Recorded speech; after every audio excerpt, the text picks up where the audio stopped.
नमस्कार दोस्तों, आप बिल्कुल सही जगह पर आए हैं। आज हम आपको प्रसाद जी के संपूर्ण जीवन का जीवन परिचय देंगे, जो सभी परीक्षाओं की दृष्टि से उपयोगी है और ज्ञान वर्धन के लिए भी उपयोगी है, और आपके इनके तथ्यों को याद भी कराएंगे। तो अब इनके प्रारंभिक जीवन का शुरुआत करते हैं। 30 जनवरी 1889 को प्रसाद जी का जन्म हुआ था। माता मुन्नी देवी और पिता ने इनका जयशंकर नाम रखा। इनका परिवार सुरती और जर्दे के व्यापार में संलग्न था।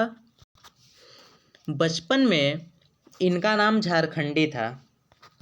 प्रसाद जी की शिक्षा दीक्षा को अब जानते हैं हम, और आपको जानकर बड़ी हैरानी होगी कि जयशंकर प्रसाद मात्र 7वीं कक्षा तक ही पढ़े हैं। प्रसाद जी की जो प्रारंभिक शिक्षा है वह घर पर ही हुई थी। फिर आगे पढ़ाई के लिए इन्हें काशी के क्वींस कॉलेज में भेज दिया गया। यह वही क्वींस कॉलेज है जहां कभी भारतेंदु का भी नामांकन कराया गया था। अभी प्रसाद जी 7वीं कक्षा में ही थे कि भाग्य ने बड़ी निष्कुशता से इनके पिता को मिटा दिया।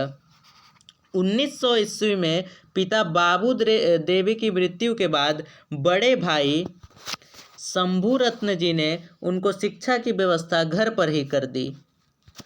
प्रसाद जी ने जिन गुरुओं से शिक्षा पाई उनमें पहला नाम है वो मोहिनी लाल गुप्त का है। 1905 ईस्वी में इनके माता मुन्नी देवी की मृत्यु हो गई, और 1907 में बड़े भाई की भी मृत्यु हो गई जिनका नाम शंभू रत्न था। इन दोनों लोगों की मृत्यु ने इन्हें झकझोर कर रख दिया, और 17-18 साल की उम्र में इनके कंधों पर पारिवारिक बोझ आ गया। इन्हें अपनी व्यवसाय को भी देखना था, इनकी भाभी थी उनको भी देखना था। प्रसाद जी का प्रारंभिक जीवन बहुत ही दुख और पीड़ा भरा रहा। प्रसाद जी ने 3 शादियां की, एक नहीं दो नहीं, इन्होंने 3 शादियां की। और प्रसाद जी, आपको जानकर हैरानी होगी कि रोज 500 दंड और 1000 बैठक ये रोज लगाया करते थे।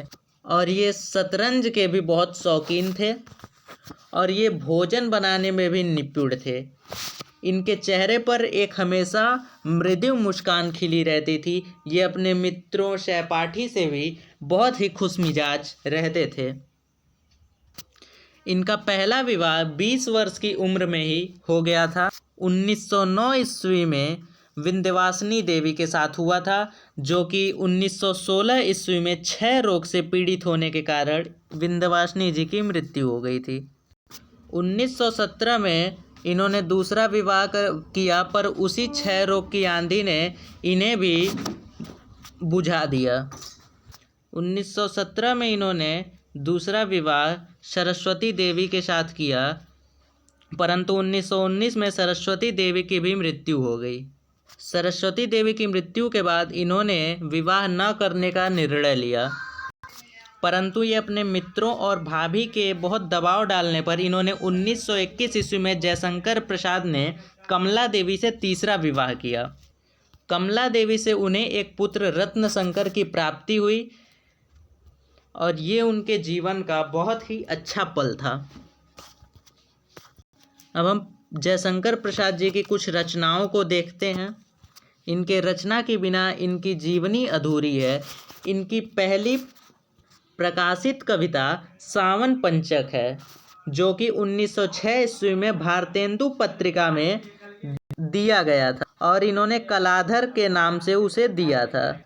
और बाकी रचनाएं इनकी कामयानी, आकाशदीप, इरावती, चंद्रगुप्त, काव्य और कला, उर्वशी जैसी बहुत ही प्रसिद्ध रचनाएं हैं। प्रसाद जी का अंतिम समय बहुत ही कष्ट में बीता। 1937 में इन्हें क्षय रोग ने दबोच लिया, और अंत में 15 नवंबर 1937 में मात्र 48 वर्ष की आयु में परम तत्व में विलीन हो गए। 15 नवंबर को जयशंकर प्रसाद का देहावसान हो गया। इन्होंने बहुत ही अच्छी रचनाएं की थी।